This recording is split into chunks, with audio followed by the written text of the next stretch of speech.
Now, okay, I'm going to be talking about cannabis or marijuana. So you're probably wondering, what is marijuana? Cannabis is the technical term for it. Street names include Mary Jane, pot, hemp, reefer, ganja, dope, grass, weed. Yeah, there's a lot. But it's one of those drugs that it's not that it's easy accessible, but over the years it's become a commonly achievable drug to get, and it's been really popular in college kids and high school kids just because it gives them that buzz, and it's one of those drugs. It's dried leaves and flowers from the hemp plant. It's consumed through smoking, vaporization, so like a bomb, or oral consumption. So I don't know about drinks, but they make like marijuana brownies. So the main chemical ingredient that causes all these effects is called THC. I'm not going to give you the scientific name because that is hard to pronounce. It is consumed when smoking. Well, it just says smoking, and vaporization and oral consumption. But it is the chemical that is responsible for the physiological and physical effects. Cannabis is a stimulant, antidepressant. Some even say it is also, I don't know if it's a narcotic, but it has many properties, like it's not just one. So it's a stimulant because it enhances your mood. It gives you this feeling of relaxed and calm, and it feels, I guess, good in a sense, but it gives those people where they feel maybe stressed to just have that little bit of back, and they can just relax. But it's not as, how would you say, it's not as docile as most people believe. It's also depressant because it causes that feeling of relaxation and drowsiness. The prevalence of this drug, according to this 2005 report, 97.5 million, this is an American one, have used the substance that are 12 and older. It's from 12 years old and up, which is quite a lot. Yeah. Because you consider, like, drugs are way more common these days, and they've become something that people are finding a lot easier to access, which isn't necessarily a good thing. Obviously, this is one, it does have some positives, but with the positives, there's a lot of negatives as well. Yeah. So that's something that we need to always remember with drugs is maybe there's positive, but there's so much side effects. Yeah. And you can't just take the feeling of, oh, I feel better, but you know what it's doing to you. Yeah. You know what the other effects are. So the origins and history. It was originally discovered in 2727 BC by Emperor Shun Nung. I guess that's how you pronounce it. It was originally used to actually cure diseases. So again, it has had time when it was used in a beneficial way. It was used in actually a lot of medicine back when, but again, it's been taken out. It's used in certain things, which I'll talk about, like medical marijuana to help people who have Crohn's disease, AIDS, and cancer. In North America, it was used the form of hemp, which was grown and used for rope, clothing, and paper. This was pretty common way back when. I wasn't there now. In 1545, it was brought over to the New World, and it was introduced in a town called Jamestown in 1611, where it became a major commercial crop alongside tobacco and was grown as a source of fiber.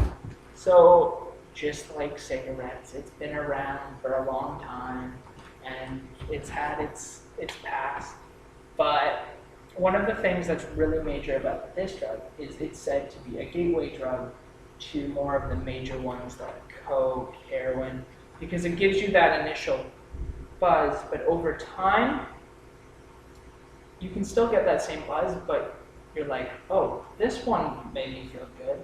Why don't I go and try these?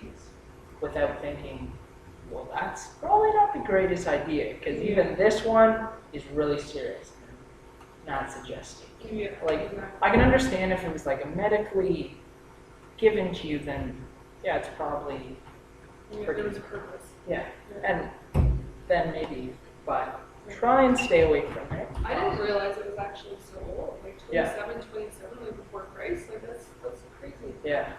I didn't think it would went back that far.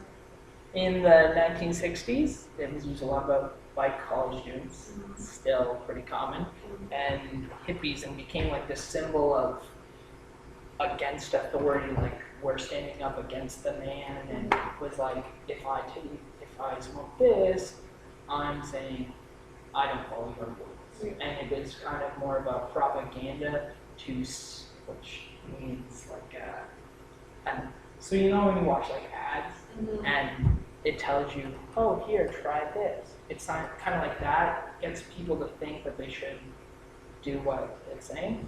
So it was used as a propaganda to form kind of like riots or people to stand up against the government. And that can be good and that can be bad. Because, you know, there are things in the government and you're just like, yeah, I don't agree with that, but we probably shouldn't be fighting against them because they are trying to help. Yeah, exactly. So now I have this video.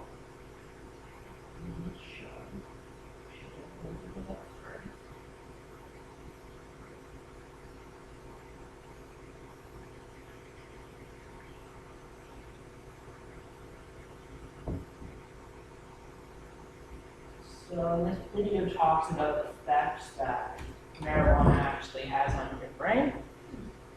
And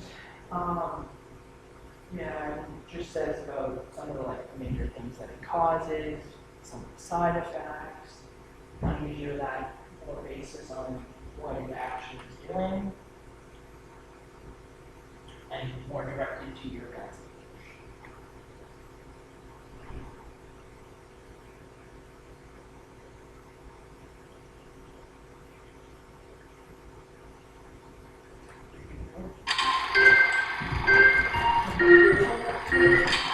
During our teenage years, how we interact with the world changes.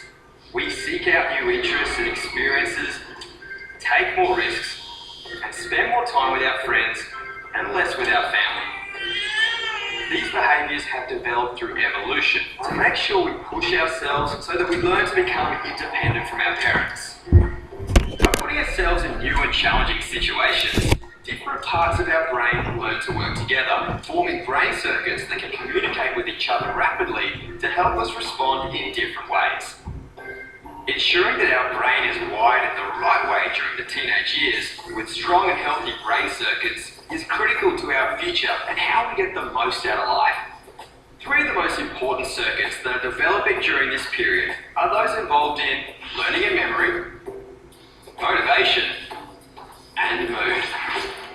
Learning and memory circuits control our ability to receive, store, and recall information. Our motivation circuit is supported by an inbuilt reward system that helps us to decide if something is important and whether we should do something together. Our mood is shaped by emotional circuits that interpret how we experience and react to different situations and interactions. Making sure these particular circuits wire in the right way during our teenage years is the brain's own occupational health and safety team, the endocannabinoid system. The endocannabinoid system is a complex and delicate brain system which helps to fine-tune communication within these circuits, ensuring the wiring is assembled correctly, damaged cells are repaired, and the right connections are strengthened for the future. When looking into the effect of cannabis on the brain, scientists found that we naturally produce a brain chemical called anandamide that is similar to cannabis. Concentrations of anandamide are delicately calibrated for it to accomplish its critical role within the endocannabinoid system. This is why, if we add cannabis into the brain, it causes the endocannabinoid system to become flooded with cannabis chemicals. It's a bit like dumping a bucket of salt on your chips instead of a pinch. Or like stadium speakers being plugged into your iPod. Constantly disrupting the endocannabinoid system with cannabis impacts how your brain develops, and in particular, how the mood, motivation, and learning and memory circuits get wired. Short-term memory loss is a common characteristic of long-term heavy cannabis use, because when you use cannabis, less information gets saved as memories. This is why it's harder to learn and remember new information, which can lead to significant drops in school grades. Cannabis can reduce your ability to focus attention, to organise yourself and make decisions, not just when you're using cannabis, but for weeks afterwards. Cannabis use can also lead to loss of motivation. Heavy users can feel detached and disinterested in things they used to like, such as sports, hobbies, and catching up with friends. It can also lead to low self-confidence that in turn affects your mood, making it more difficult to manage everyday stresses, worries, and frustrations, which can result in prolonged low mood, anxiety, and depression. While these effects are commonly experienced by people who use cannabis regularly, new research suggests that these effects are worse and more permanent for people who start using cannabis while their brain is still developing. This is because the endocannabinoid system plays a central role in the development of your neural circuitry during the teenage years. The developing brain has a pretty good blueprint to work off, but our experiences and interactions with the outside world also help to shape these neural circuits that we will rely on as adults. Your teenage years are an adventure that sets you up for life. Enjoy the ride and look after your brain. It's the only one you've got.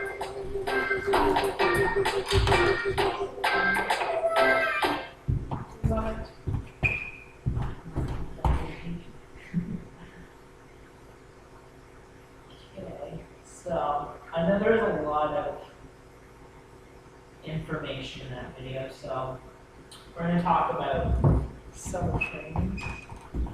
So, it talked about how it negatively affects the development of your brain, more so at your guys' ages, because it is developing, and it has already set up a type of network called the whatever, I don't know the actual name, but it gives your brain that already effect. And what cannabis does is it takes control and floods it to an amount where it's overly stimulated to like a crazy degree, which gives you that effect really quickly. But it also really negatively affects that system because THC comes in and it lands on one of the ducts, which doesn't allow these other inhibitors to go in and stop dopamine from coming out. Where now that THC has stopped that, dopamine just floods your brain and you get all these effects. So short-term memory loss. So with and this is with more and more use, it causes more of this. So, if you are in class and say you forgot something, and you're like, oh, why did I forget this? Well, short-term memory loss. But this can become a really major problem. I know it sounds pretty simplistic. It's like, oh, I'm going to forget stuff every once in a while. But that can really cause negative effects. Just say you were supposed to hand in your work at this day, you forgot to do it. If our whatever we did came here, it's ours.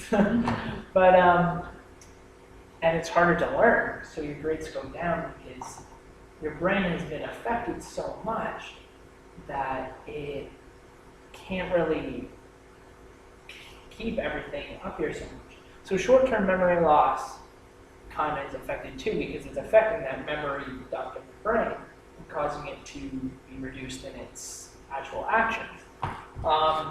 Loss of motivation, so you don't really want to do anything, you just feel lazy, so this can negatively affect your humanity in different parts. Like you can become out of shape, you can start eating unhealthier, and then your body, not just your brain, but everything will start to be affected.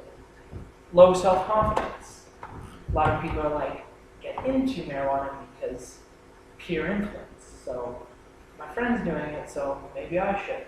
But then this affects you into saying, maybe people are talking about me, and it actually, instead of making you feel more included, it affects you deeper than that, so that your brain almost, I wouldn't say it makes up stuff, but it plays tricks on it. Affects your mood and handling of stress, so you can't handle you can't handle things as easy, which kind of defeats the purpose of why people think they should have it, because it's like, oh, now I'm calm and I don't have that stress. But when you don't have it, it makes your stress even worse. So it's helping you for that little bit of time, but all in all, it's really negatively impacting it.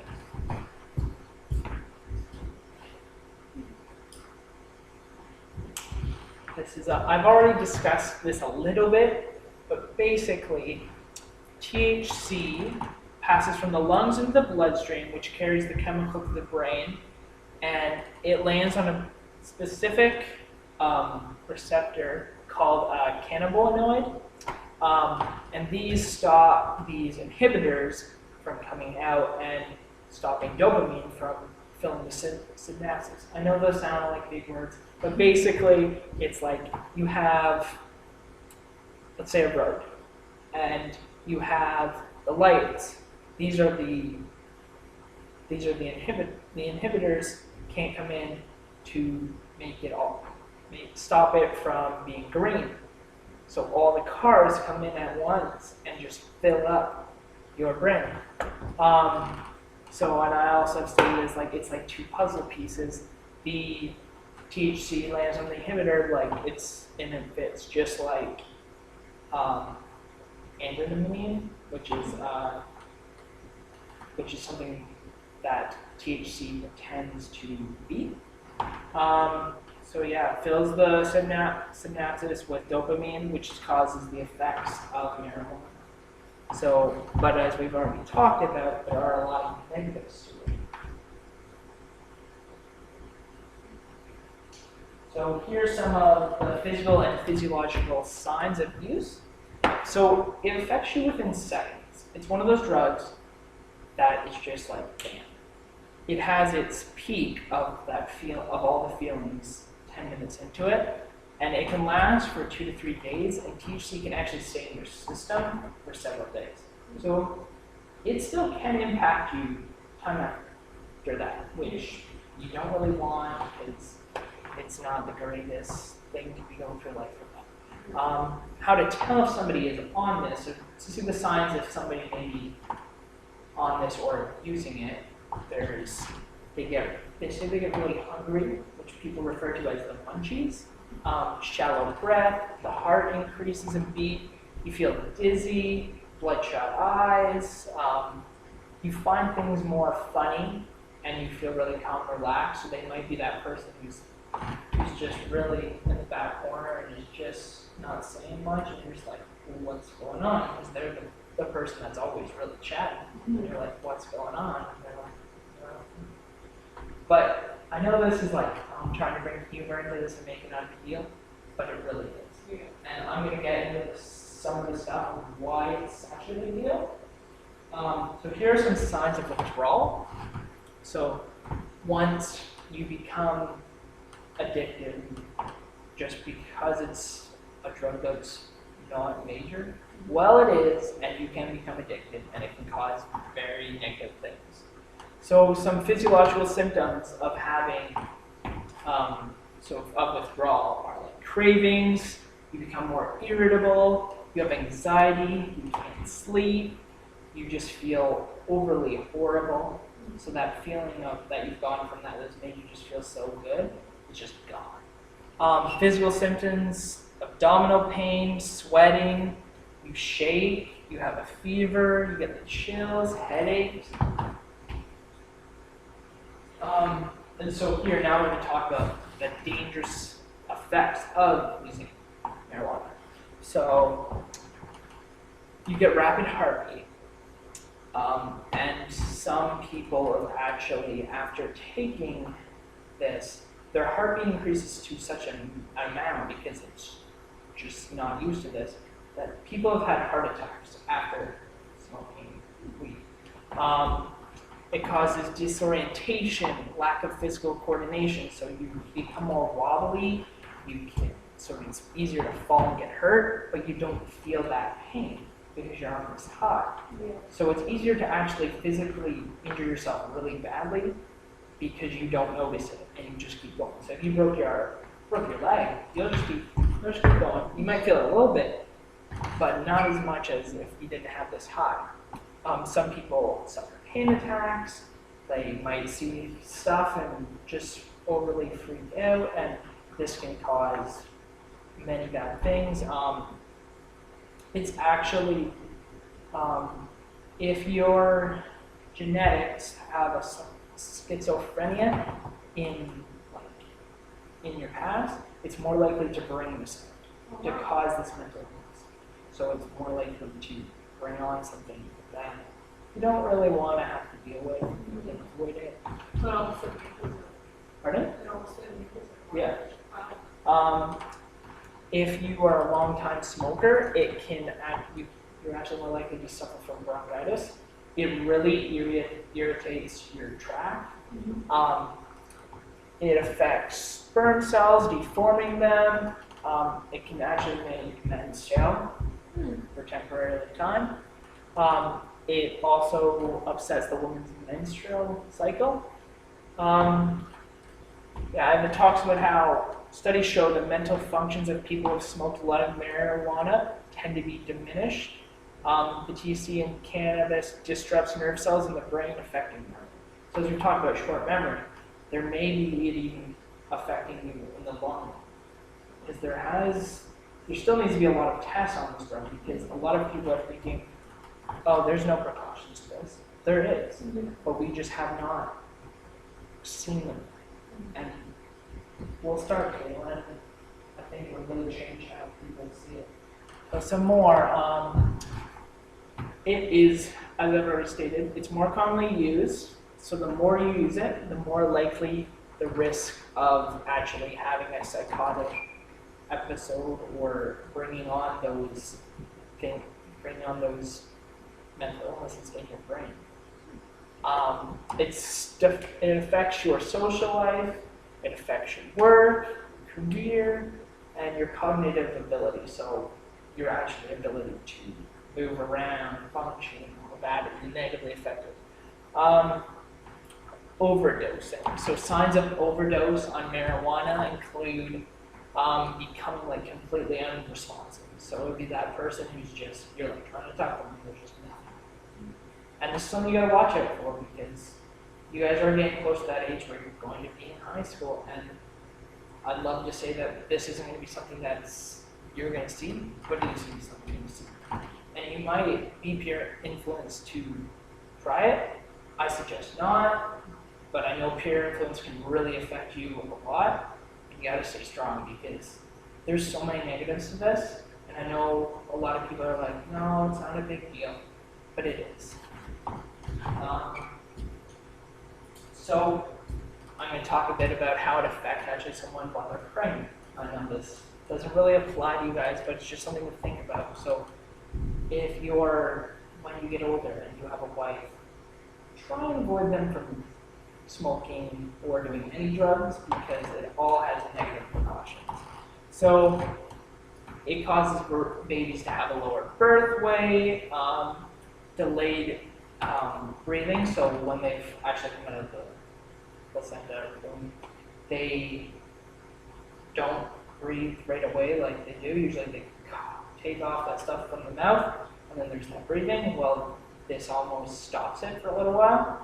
And so poor eyesight, poor ability to adapt to new aspects of the environment. So environmentally, they're less likely to be able to, so if there's a change in how, so if they go from the city to the country to the city, it really affects them.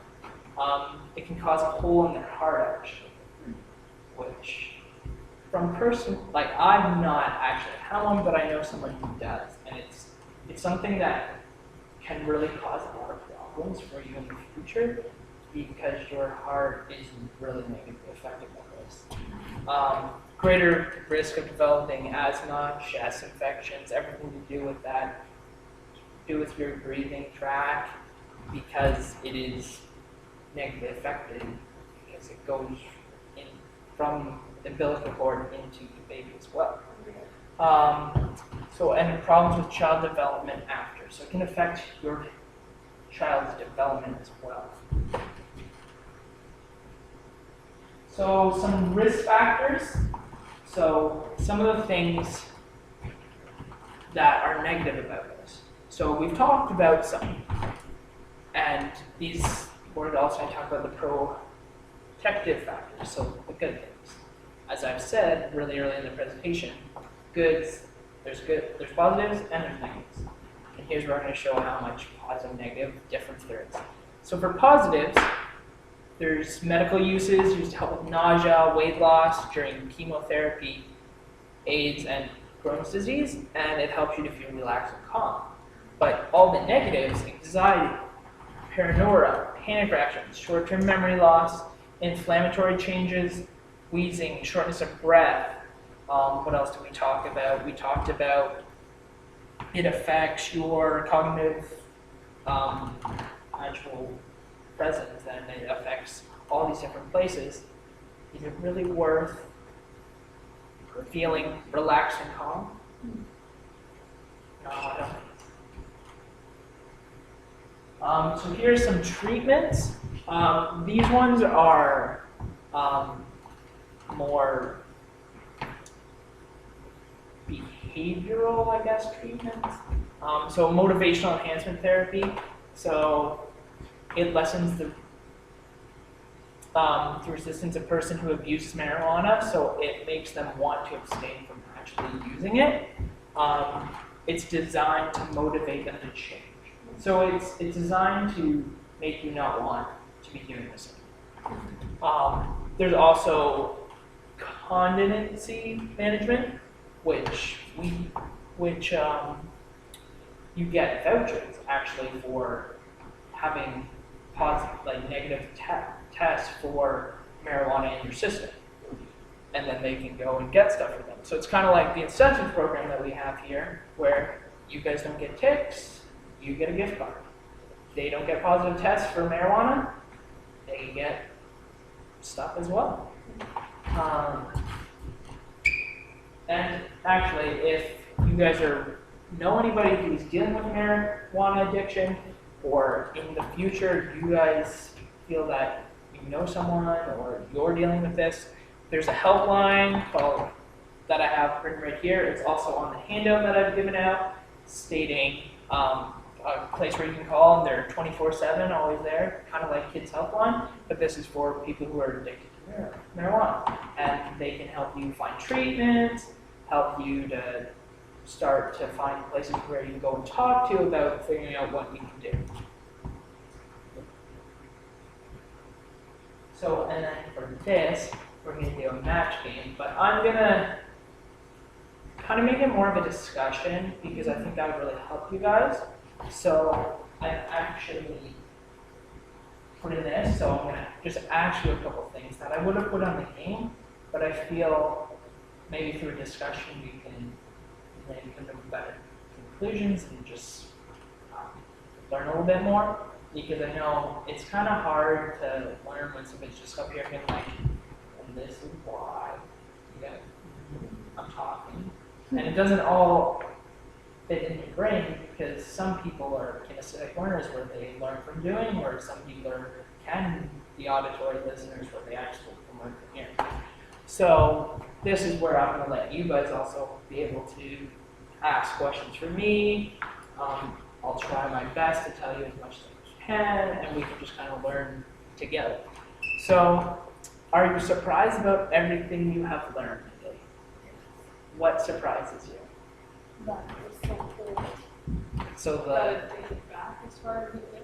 so that it was such a, it's been around for a really long time, and I think a lot about this is what I want you guys to really understand is the effects and negative effects, because those aren't stated.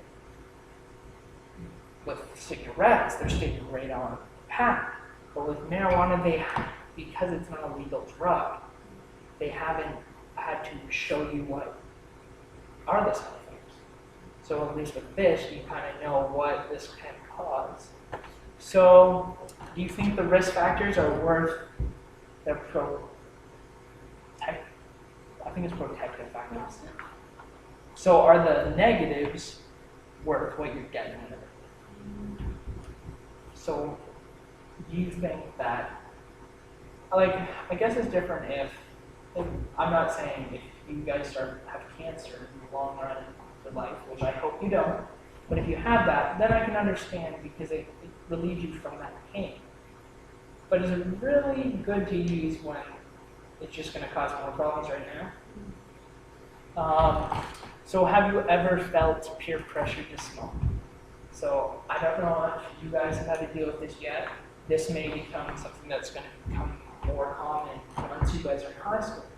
And I need you guys to remember what I've talked to you about, because peer pressure always happens.